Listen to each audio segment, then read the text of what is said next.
நீங்கள் கேட்டுக்கொண்டிருப்பது செய்திகள் ஒரு பார்வை.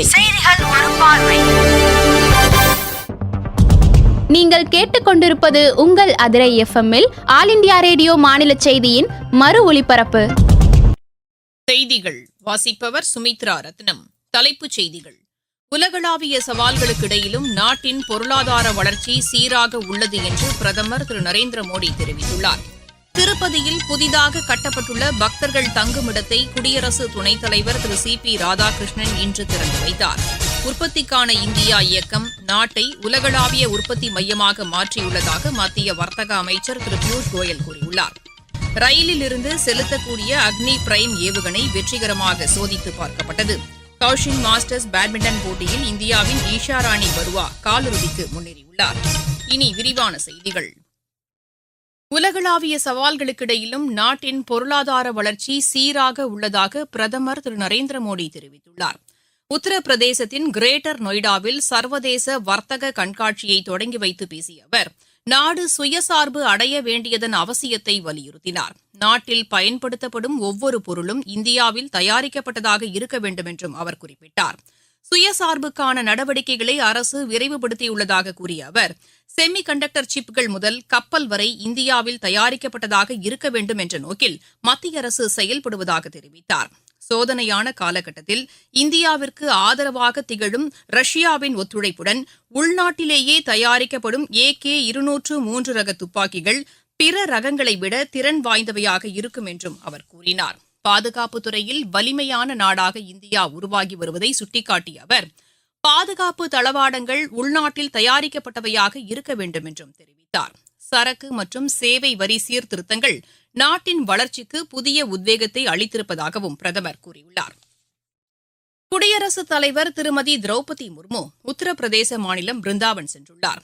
தனி ரயில் மூலம் தில்லியிலிருந்து பிருந்தாவன் சென்ற குடியரசுத் தலைவரை ரயில் நிலையத்தில் உத்தரப்பிரதேச மாநில அமைச்சர் திரு லட்சுமிகாந்த் சௌத்ரி வரவேற்றார். பிருந்தாவனத்தில் உள்ள பல்வேறு கோயில்களில் வழிபாடு செய்யும் குடியரசுத் தலைவர் மதுராவில் உள்ள பிரசித்தி பெற்ற கிருஷ்ணர் கோயிலுக்கும் செல்லவுள்ளார். திருப்பதியில் திருமலை திருப்பதி தேவஸ்தானம் சார்பில் புதிதாக கட்டப்பட்டுள்ள பக்தர்கள் தங்குமிடத்தை குடியரசு துணைத் தலைவர் திரு சி.பி. ராதாகிருஷ்ணன் இன்று திறந்து வைத்தார். முன்னதாக ஏழுமலையான் கோயிலில் குடியரசு துணைத் தலைவர் வழிபாடு செய்தார். இதனிடையே ஏழுமலையான் கோயிலில் அமைக்கப்பட்டுள்ள செயற்கை நுண்ணறிவு அடிப்படையிலான நவீன கட்டுப்பாட்டு மையத்தை ஆந்திர முதலமைச்சர் திரு சந்திரபாபு நாயுடு தொடங்கி வைத்தார். உற்பத்திக்கான இந்தியா இயக்கம் நாட்டை உலகளாவிய உற்பத்தி மையமாக மாற்றியுள்ளது என்று மத்திய வர்த்தக அமைச்சர் திரு பியூஷ் கோயல் தெரிவித்துள்ளார். உற்பத்திக்கான இந்தியா இயக்கம் தொடங்கப்பட்டு இன்றுடன் 11 ஆண்டுகள் நிறைவடைவதையொட்டி அவர் வெளியிட்டுள்ள சமூக வலைதள பதிவில், இந்த இயக்கம் நாட்டின் பொருளாதாரத்திற்கு புதிய அடையாளத்தை ஏற்படுத்தியுள்ளதாக கூறியுள்ளார். உற்பத்திக்கான இந்தியா இயக்கம் தொடங்கப்பட்டதன் மூலம் உள்நாட்டு உற்பத்திக்கு புத்துயிர் ஊட்டப்பட்டுள்ளதாகவும் அவர் தெரிவித்துள்ளார்.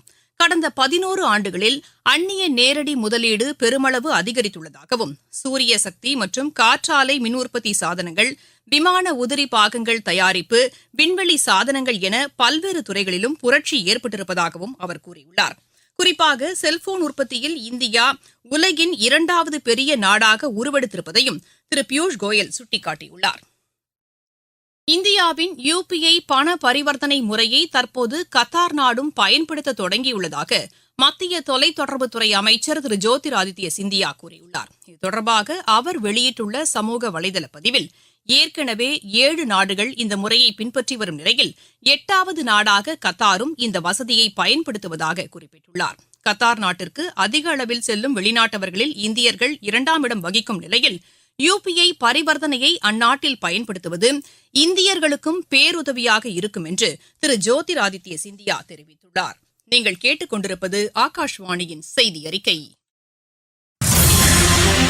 நாட்டு மக்களுக்கான வரலாற்று சிறப்புமிக்க மோடி அரசின் தீபாவளி பரிசு சரக்கு மற்றும் சேவை வரி குறைப்பு.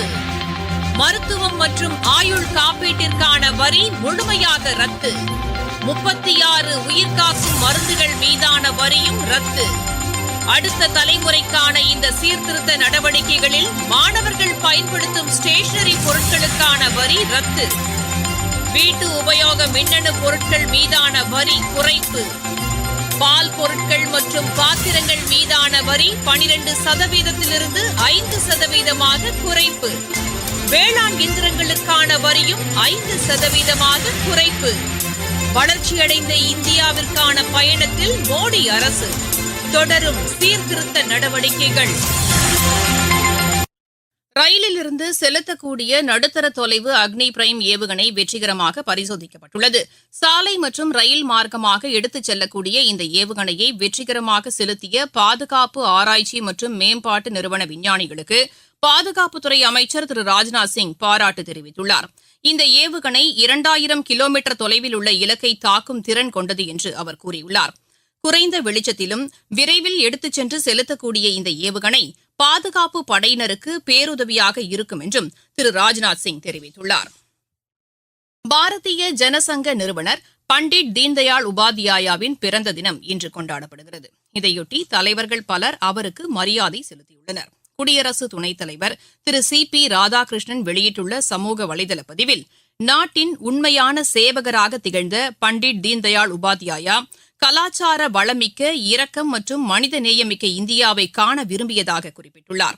பிரதமர் திரு நரேந்திர மோடி வெளியிட்டுள்ள பதிவில், மனித நேயத்தின் முன்னோடியாக திகழ்ந்தவர் தீன்தயாள் உபாத்யாயா என்று புகழாரம் சூட்டியுள்ளார்.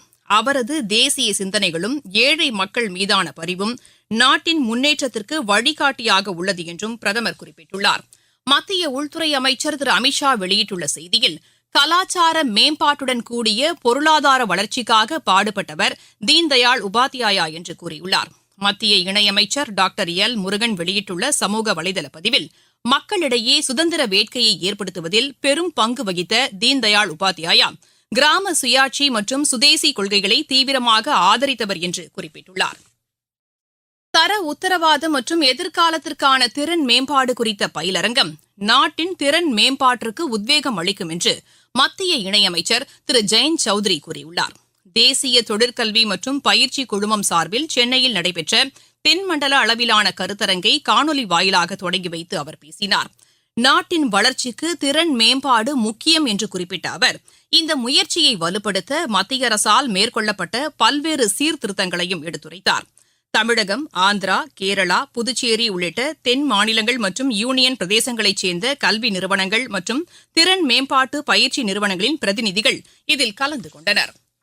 சரக்கு மற்றும் சேவை வரி சீர்திருத்தத்துக்கு பல்வேறு தரப்பினரும் வரவேற்பு தெரிவித்து வருகின்றனர். இந்த சீர்திருத்தம் மூலம் வேளாண் சாதனங்கள் மற்றும் அத்தியாவசிய பொருட்கள் மீதான வரி குறைக்கப்பட்டதற்கு தமிழகத்தின் நாகை மாவட்டம் பாலையூர் பகுதியைச் சேர்ந்த விவசாயிகள் சங்க நிர்வாகி தமிழ்ச்செல்வன் மத்திய அரசுக்கு நன்றி தெரிவித்துள்ளார்.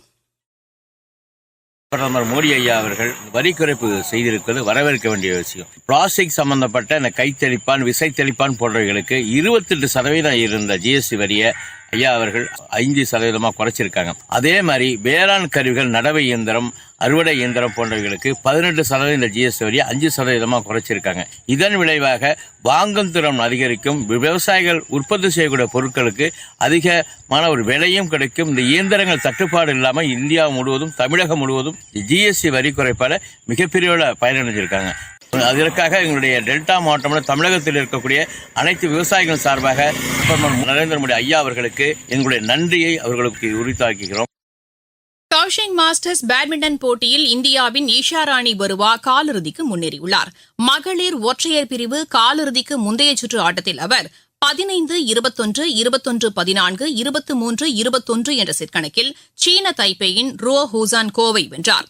துருக்கியில் நடைபெற்று வரும் சர்வதேச மகளிர் டென்னிஸ் போட்டியில் இந்தியாவின் மதுரிமா சாவந்த், அமெரிக்காவின் சவன்னா இணை காலிறுதிக்கு முன்னேறியுள்ளது. மகளிர் இரட்டையர் பிரிவு முதல் சுற்று ஆட்டத்தில் இந்த இணை 6-4, 6-1 என்ற செட் கணக்கில் ஜப்பானின் முட்சுமி, ஜெர்மனியின் பியா பிரஃபெக் இணையை வென்றது. உலக பாரா வில்வித்தை சாம்பியன் போட்டியில் இந்தியாவின் ஷியாம் சுந்தர் சுவாமி காலிறுதிக்கு முந்தைய சுற்றுக்கு முன்னேறியுள்ளார். தென்கொரியாவின் குவாங்ஜூவில் நடைபெற்று வரும் இப்போட்டியின் ஆடவர் பிரிவு இரண்டாவது சுற்றில் அவர் 146க்கு 142 என்ற புள்ளிக்கணக்கில் பிரிட்டனின் ஜாமி ஹாரிஸை வென்றார். கவுஷிங் மாஸ்டர்ஸ் பேட்மிண்டன் போட்டியில் இந்தியாவின் ஈஷா ராணி பருவா காலிறுதிக்கு முன்னேறியுள்ளார். செய்தி அறிக்கை நிறைவடைகிறது. நாளை மீண்டும் செய்திகள் ஒரு பார்வை காலை 10 மணிக்கு கேட்க தவறாதீர்கள். எப்பவுமே கேளுங்க FM நாளை நம்ம அதிரே FM 90.4 நமது சமூகம் நமது நலன். ஆல் இந்திய ரேடியோவின் வானிலை